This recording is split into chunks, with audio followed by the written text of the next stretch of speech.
News Services Division of All India Radio presents Northeast Diary.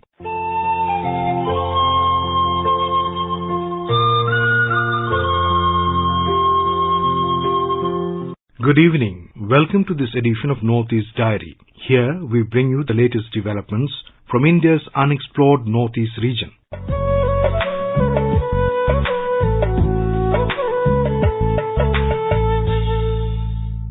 Friends, the Northeast region is known for its unique weaving styles. The colorful clothes produced here are loved across the globe. Today we shall talk about the traditional dress of the Mizos, which is eye-catching and weaved with a lot of love and care.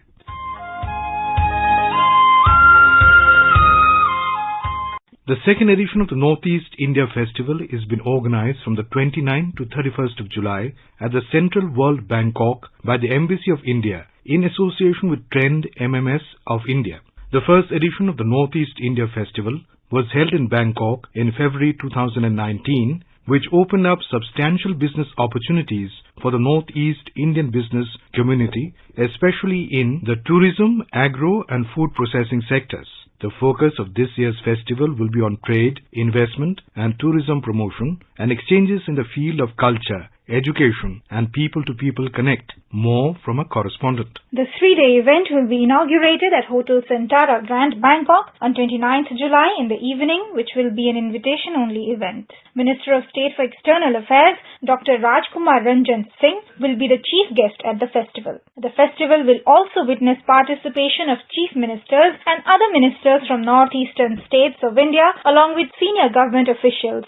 Senior dignitaries from Thailand are also expected to grace the inauguration and attend the festival. A large contingent of artists, including musicians and dancers, craftsmen, business persons, exhibitors, tour operators, and academicians from the northeastern states are expected to travel to Bangkok to participate in this festival. During the festival, an exhibition showcasing a wide range of products manufactured by micro, small and medium enterprises from the northeastern states in sectors including agri-products, processed food, handicrafts, light manufacturing will also be organized. To enhance awareness on tourism, trade and investment opportunities in northeastern states, Tourism B2B Meet and Trade Meet will be organized on 30th of this month. An academic seminar on historical connect between Northeast India and Southeast Asia, which will include interactions between scholars, historians, students from Northeast India and students, scholars, historians of Southeast Asia will be organized on the 31st of this month. In addition, some of the best of dance forms from Northeastern India will be presented by troupes sponsored by the Indian Council for Cultural Relations. The festival is a fitting tribute to the ongoing 75th anniversary of the establishment of diplomatic relations between India and Thailand. Suparna, Saikia for Northeast Diary. As part of Azadi Ka Amrit Mahotsav, the Indian Institute of Packaging, an autonomous body under the Union Ministry of Commerce and Industry, recently organized a capacity building and training program on packaging for fresh and processed food products of Sikkim in Gangtok. More from a Sikkim correspondent. Addressing attendees, MLA and Chairperson of Denjong Agriculture Cooperative Society, St. Venchungpa, highlighted that packaging has a strong influence in attracting and retaining a broad base of customers and urged participants to strike a balance between product quality and packaging. Assistant Director at the Indian Institute of Packaging, Rishu Gautam, speaks about the importance of packaging of products. Sikkim's person want to send agriculture product from one place to another place. Packaging is required. Shelf life is required. Which packaging material you will pack? Oxygen barrier is there. You reduce the moisture and all. So Indian Institute of Packaging we are providing all the packaging specification. Any development, any design is required. The handicraft product is there. Agriculture products is there. Transportation designs. Transport from here to Bagdogra and Bagdogra to abroad. 2-3 days is there. Important things is how to send the from here to Bagdogra and Bagdogra to airport. Packaging is will provide and design is also. also required. Speaking at the program, Secretary of Sikkim Commerce and Industries Department, H.K. Sharma, highlighted benefits available for self-help groups, farmers and entrepreneurs from food processing industries under schemes such as Pradhan Mantri Formalization of Micro Food Processing Enterprises schemes, support of the State Rural Livelihood Mission and incubation centers to promote technologies in entrepreneurial and managerial development of micro, small and medium enterprises. With Saikia Sarkar, this is Mukhopadhyay for AIR News, Sikkim. Meghalaya's War communities are one of the most predominant and oldest ethnic communities who are well known across the region for the knowledge of traditional healings and their faith in medicinal plants for primary health care. The state government has taken some bold steps to blend in the benefits of traditional healings and Ayush with tourism. A report. Meghalaya government has set up its own Directorate of Ayush to provide holistic care to its citizens as well as preserve this age-old knowledge. The state has also been blessed with institutes like the Northeastern Institute of Ayurveda and Homeopathy, Laya, an autonomous body under the Ministry of Ayush to provide health care to the people of Northeastern region. Meghalaya government has taken up steps to capitalize on the concept of health tourism. It is a well-known fact that the state is endowed with favorable climatic conditions and clean air, which are some of the basic requirements for traditional and Ayush healings. Director of Naya, Dr. Neeta Maheshekar, has requested the state government to allot some plots of land near the picturesque Umiam Lake where a healing center can be set up and also provide a platform to traditional healers of the state. Shillong ऐसे ही खूबसूरत है. Naturally यहाँ के biodiversity, plants, pollution free जो वातावरण है और यही मदद करेगा स्वास्थ्य के लिए. लेकिन वो टेकअप होने के लिए मेडिकल टूरिज्म और आयुष इसमें यदि टुगेदर हो जाए और उस साइड में गवर्नमेंट वर्कआउट भी कर रही है और हमारा भी प्लानिंग है. सीएम से भी हमारी बात हुई थी, मेघालय सीएम कॉन्रेड संगमा जी से भी, और आयुष से भी ये डायरेक्टिव है हमें और इसका इम्प्लीमेंटेशन होगा ही होगा. फ्यूचर में होने वाला है. We are talking out the plan and the tourists will definitely enjoy with relaxation, with panchakarma, with detoxification, and we are planning for a cottage type of medical tourism जहाँ घूम भी ले टूरिस्ट और इसका भी स्वास्थ्य को मेंटेन रखे और रिलैक्सेशन भी हो जाए. Definitely North East will become a hot spot in couple of years only. There are also plans to build factories in the state so that manufacturing of medicines can start as medicines are prepared by these traditional healers. The initiative taken up by the state government and the Ministry of Ayush one day in the near future could be one more reason to visit Meghalaya. This is Rusam for Nordizari from AIR News, Shillong.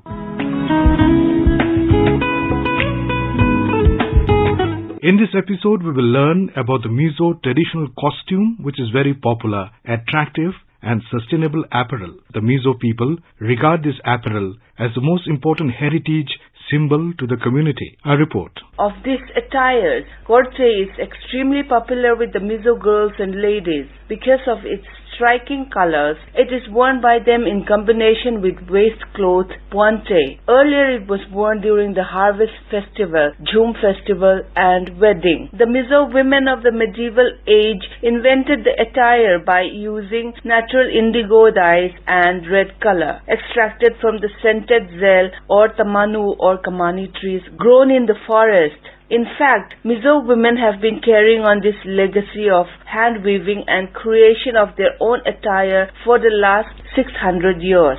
Talking to AIR News, Mr. Singson gave further details. Korte is short shirt of waist length with full sleeve and round neck. It is embroidered with plain black strip at the collar, top of sleeve and at the waist. A band of tapestry runs vertically at the front and around the arms at the sleeves. These tapestry of various colors are adorned with traditional motifs called harazai and fangmamu.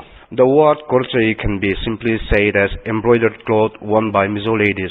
However, korte was first worn by men in ancient days and it was an attire of a man. Nowadays, it eventually became a traditional dress for Mizo women. Korte were worn in ancient days during festivals such as Chapsarkut, Polkut, and other traditional events such as Huang Choi, Chongchen, and weddings.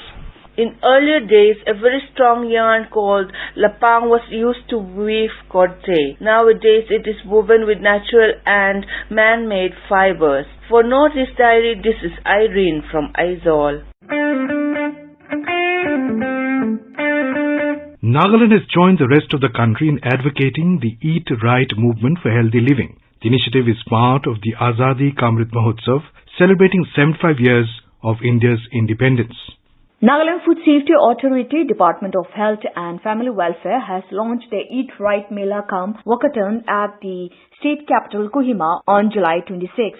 State Program Officer of Food Safety Authority, Nagaland, Dr. John Camp, said, "This is a mandated activities to be organized by all the states, different states throughout the country involving 75 cities. It is to generate awareness for food safety, whereby eating safe food can prevent foodborne illness. Number 2, to prevent lifestyle diseases. Eating the right food, healthy food. And number 3, supplementing the normal diet through fortification of food, increasing the nutritive value of the food so that we can prevent iron deficiency anemia especially, which is rampant among children and women in our country." The Mela provides an opportunity to learn safe food and healthy diets, including quick tests for adulterants, health and nutrition benefits of food, dietary advice by experts, information on government programs and initiatives, and much more. For Northeast Diary, this is Asanyo from AIR News, Kohima.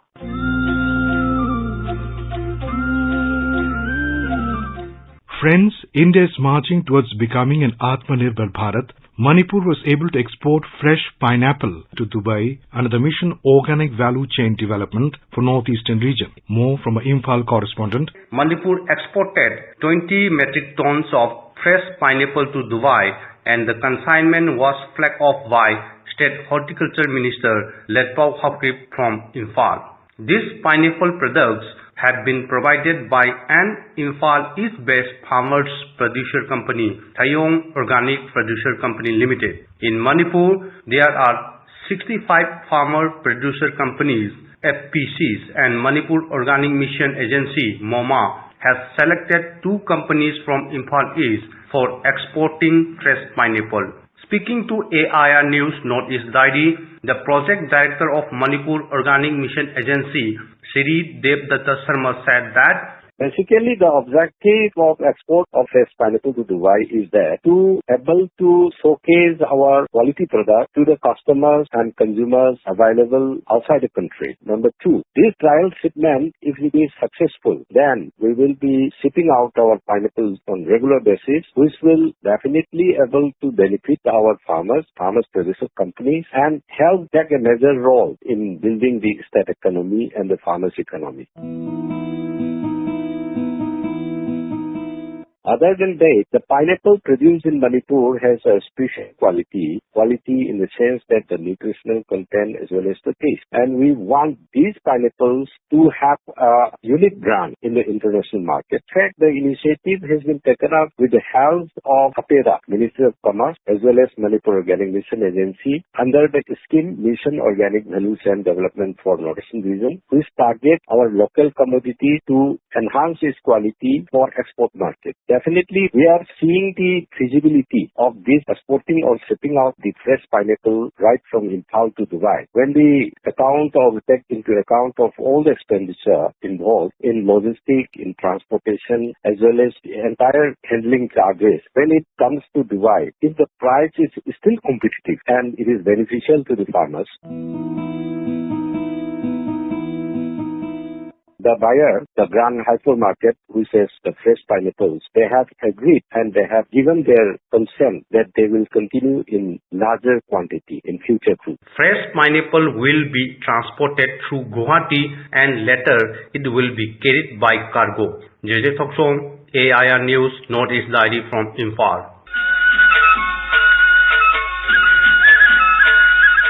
In Assam's Dibrugarh, a former Alpha militant has turned his life around and become a beacon of hope for the unemployed youth. How? Let's hear more from a Dibrugarh correspondent. Former Alpha militant 57-year-old Monimani Gogoi, who turned into a successful farmer of Upper Assam, is a living inspiration for the unemployed youths.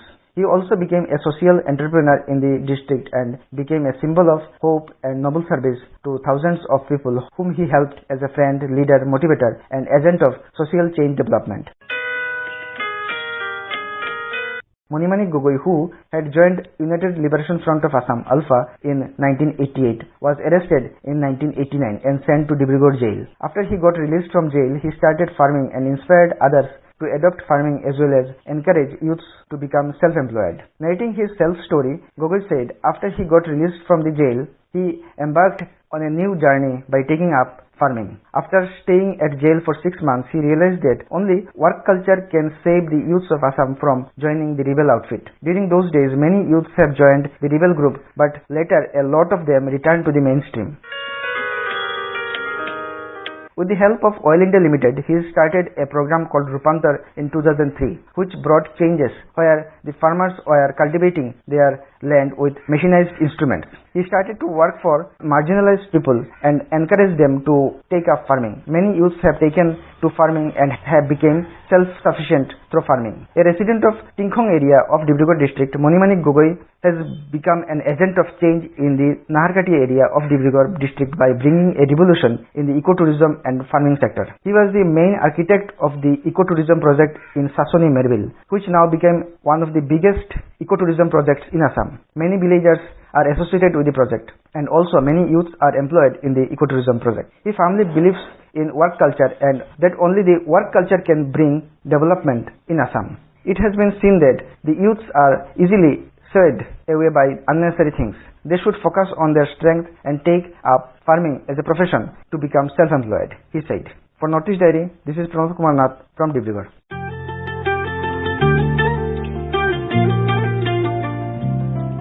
In our Personality of the Week section, we bring to you an interview with Secretary in the Department of Science and Technology in the Assam government. The department has recently launched the Chief Minister's Institutional Plantation Program. The interviewer is a Guwahati correspondent, Manas Pratim Sharma. Welcome to this episode of Northeast Diary. Thank you and good evening to all the listeners of Northeast Diary.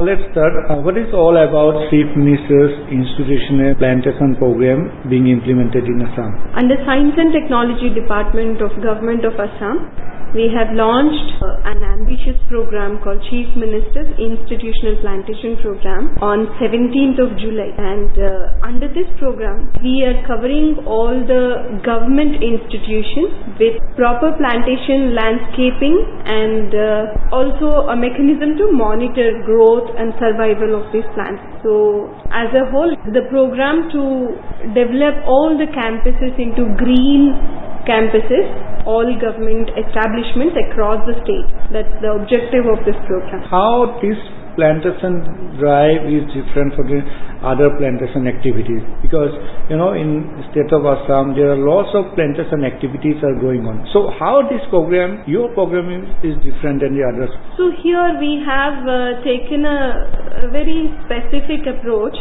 to identify the land available within every campus and how to systematically identify the species which should be promoted in each of the agroclimatic zone in the state. How do we enhance the carbon stock, conserve important native species and beautify the campus at the same time. Also involve all the government officials, the stakeholders. For instance, if we take school campuses, students and teachers are the stakeholders. So we are asking them to take responsibility for taking care of a particular sapling, ensure that for 3 years continuously you monitor it, give us the information on a website that we have created for the specific purpose. So at the end of this 3 to 5 year period, we know how much of this plantation was successful and how much carbon sequestration we could achieve through this plantation. So the difference is that we are focusing on native species. We are identifying and informing them these are the suitable species. You have to choose the ones based on the requirement in that particular area. For instance, a place is erosion prone. You should go for a plant species which has roots which can prevent erosion. So we've given brochures with local names of the plants with photographs and requested them to choose species wisely. Also, earlier plantation we would just go about planting trees, whatever species, whatever sapling one could get hold of, but now we are looking at where will the fruit plant be suitable, where flowering plants will find place, medicinal plants, plants with economic value. Depending on its suitability to a particular campus, particular location, we are promoting this. So I think we started to understand and link plantation with value of a particular sapling, its contribution to environment, etc. That way we are making people think about different kinds of species and their benefits and choosing it rightly. Right. And what are the departments being engaged in this initiative with you? See, we have estimated more than 1 lakh institutional premises under the state government. Majority of them are under elementary education. We have schools, around 47,000 schools. Then we have huge number of Anganwadi centers.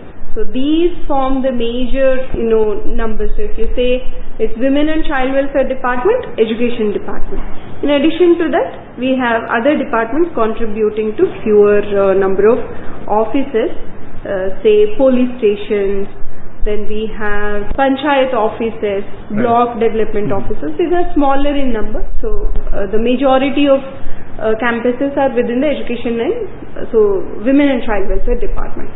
So we also created one website, shamali.sauhad.assam.gov.in, in which we can geotag and upload the information of the plants, saplings that are planted. And after every quarter, we are asking the particular institutions to update the progress, so we can monitor how the trees are growing and the survival. So we think at the end of the 3-year period also we would still be able to see how well this plantation program has contributed and how many trees have survived. Now this is a beginning. So we started with first covering our government institutions. Next phase, Honorable Chief Minister's ambition is to cover all the private establishments and the individual household premises also. So before reaching out to people and requesting them to participate, we wanted to cover the institutions which are under our control, our responsibility. So we are also working on a proposal where we would be tying up with the farmers in selected villages to promote agroforestry. Alongside their agriculture, if we can come up with some species of economic value, and how these different species with different gestation periods can give them same or more revenues to the farmers. We are also working on plans, strategies to promote agroforestry among certain villages. For instance, those where degraded forests exist. Instead of cultivating other commercial crops or even paddy, if we could go for a combination of species which have economic value, which have different gestation periods, is it possible to give them same kind of revenues and increase the green cover? This is an idea we are working on from Science and Technology Department. Very soon we will be coming up with the modalities and we will be selecting certain villages to implement this and see on a pilot basis. If it is successful, we could take it up in collaboration with a forest environment department and also cover a lot of degraded forest areas by taking people along. That's the plan. So what steps you have been taken to promote science and technology as a whole among students, and what are the other initiatives of the department? Under Science and Technology, we have Aryabhatta Science Centers in various schools through which we promote the scientific temper, inclination to do research, understand the scientific principles and experiment with tools to understand basic, physics, chemistry, etc. So these Aryabhatta centers are very successful in promoting. These are like Atal tinkering labs where kids can experiment and understand scientific concepts. This year in the budget we have announced one program where we are encouraging students who excel in science stream to get exposed to various research institutes across the country. So we tie up with institutes such as Indian Institute of Science, Bangalore, send them on some kind of 1 month orientation program. They come back while they're studying. They can also work on certain topics, submit their papers, evaluate, and then we kind of support some internship. So that is one project that we have taken up this year to provide exposure to the students who are doing very well to the scientific world outside the state. Another program that the department has taken up in a big way is Chief Minister's Climate Resilient Village Fellowship.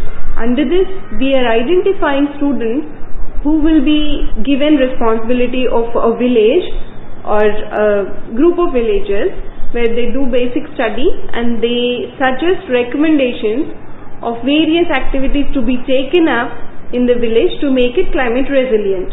In this process, we would like to change people's behavior, make them realize the importance of going for climate resilient varieties in agriculture, climate resilient technologies in building roads, houses, and all possible technologies that can lead to increased climate resilience. So tomorrow there is climate change causing more rainfall, more flooding, untimely storms. How a village can be resilient to it, how their agriculture production cannot get affected if they take up a climate resilient variety. A lot of experiments are taken up, initiatives are taken up under various departments. For instance, agriculture under APART project have been introducing several climate resilient varieties which will not cause same kind of crop damage when they face an untimely flood or a drought.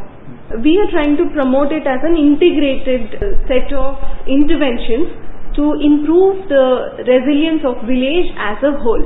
This is another initiative. We are working on the modalities and discussing with the team. If implemented properly, at the end of this year we will be getting some inputs on interventions, and the next year we would be allocating funds and doing the implementation. That's, I would say, a beginning towards building climate resilience in the state. What message you would like to convey to the listeners, specifically to the people of Assam, to wholeheartedly support this initiative? We have got around 25,000 institutions registered on our portal, and they have shown that 1255 hectares of land is available for plantation, and that is only 1/4 of the target that we are looking at. Majority of the institutions will start participation once schools are open, as I already told you, since schools are having vacation right now. We haven't got their registrations yet, and we will know the number of saplings we are planting through this program at the end of this plantation period, which is coinciding with celebration of Azadi Ka Amrit Mahotsav. So I request all the institutions, government institutions, officers, functionaries, for instance, if we take schools, the teachers, students, everybody should come forward to participate in this. As much as possible, there has to be a very organic link between a plant and few people. So you keep monitoring its growth, treating it as your contribution to the institutional premises greenliness. So I request all of you to come forward, participate wholeheartedly, and at the end of this period we should see big number of plants that we are planting and also ensure its survival. Thank you so much for giving us your valuable inputs. I think all the listeners will be benefited. Thank you again. Thanks a lot. And now let us listen to this joyful musical rendition in the Kokborok